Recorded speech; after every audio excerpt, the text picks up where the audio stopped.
one thing that caught my attention this week was really about how the whole announcement by Russia about the vaccine was received. And of course, some of the blame should also be put on how Russia made the announcement. But as far as I've seen, that okay, this vaccine has not gone through the phase 3 trial, what they call phase 3 trial, which is when it's pretty much tested on a big sample of population, 10, 20, 30,000 people, hopefully way more, to see, hey, does this vaccine work or not? And they have yet to complete that. But then again, the announcement made it seem like, they're going to start vaccinating everybody next week. And then Duterte came out from the Philippines saying that they want some of they want vaccine from Russia. But at least I know from the Philippines, they're being very clear. In the Philippines, only in October, they're going to start testing the Russian vaccine. So testing is only going to start.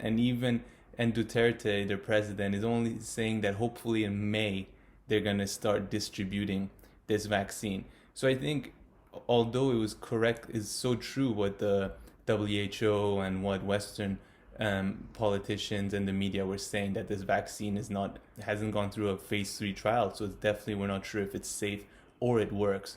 But I think that argument only holds if Russia starts giving it out to its entire population next week. But apparently they're gonna start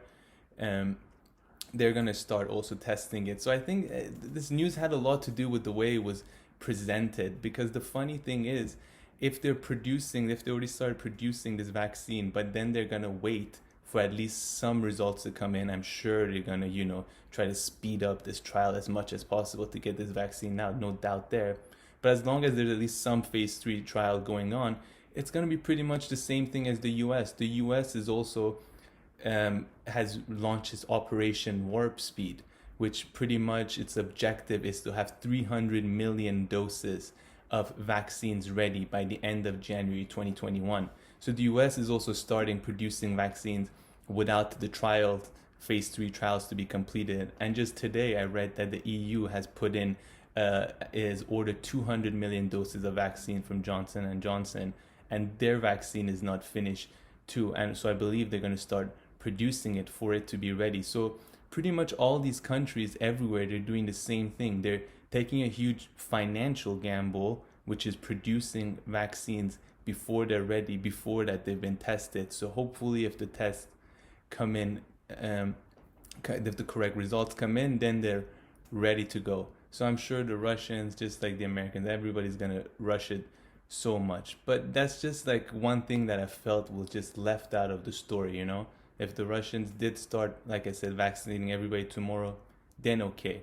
But to me, from what I'm gathering and from the Philippines, that is just really, they're going to start trials and they're probably going to start mass producing it, just like how the US is doing and probably other countries. So once they get the green light, they're good to go. But yeah, did you have any thoughts about the whole vaccine stories that came out this week? Uh, no, I mean, it's become a political, issue, so everybody uses it to get a political win. But the only thing I would add, the article I read, and I read it on Guardian, so it may have mistakes in it, was that they were immediately gonna give the vaccine to the frontline workers like teachers and government employees. I'm not sure if this was part of the phase 3 testing or if this was basically giving it out to everyone. But yeah, I think if it's better to take every precaution. What to be honest, I think this is all just political, speech, and we did it first. Who no, they did it first. They did it right. We did it right. I think the major issue we're gonna face is the fact that vaccines may not solve our problem, at least not for a significant period of time. So I think may even backfire this whole, get, oh, we are the first vaccine producer. It may even backfire. That's If one thing that's very risky.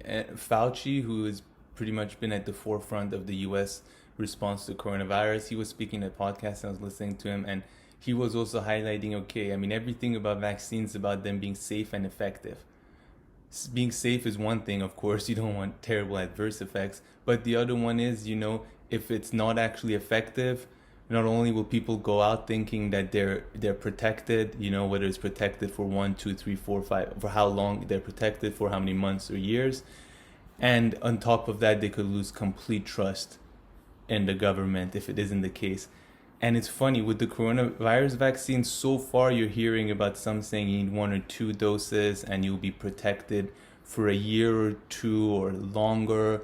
But apparently, it's one of those kinds of vaccines and diseases that you will not get total immunity from it. Like they already know that, and they will only know after the phase 3 trials how long these vaccines will actually be effective. But they will only know after, yeah, they have time to see basically how long it is. But from what I've heard, it's 2 or 3 months, man.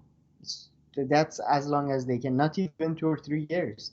It's yeah, it's be very and yeah, I mean, there was again another really good news probably source is YouTube show called Useful Idiots. They did a great interview with scientist called Robert Gallo, and he made some. We hopefully put the link below, and he made some really good points about the fact that it's very rare to find a vaccine that gives immunity for your whole life.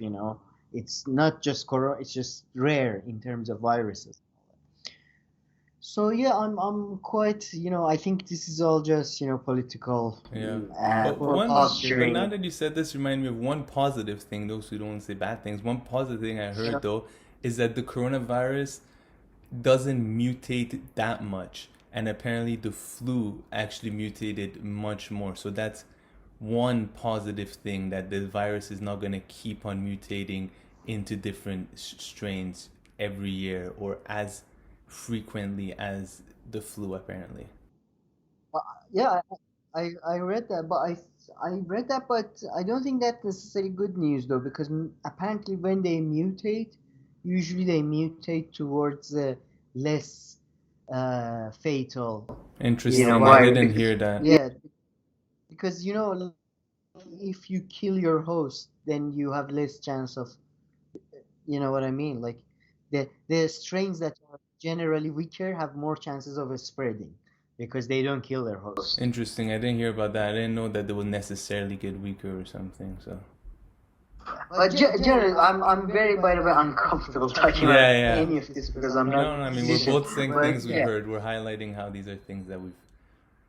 yeah, exactly. But the Russian thing, in my view, was a political, propaganda piece or whatever you want to call it. But at the same time, it was covered as usual in the West in a way that, how can we make Russia look bad?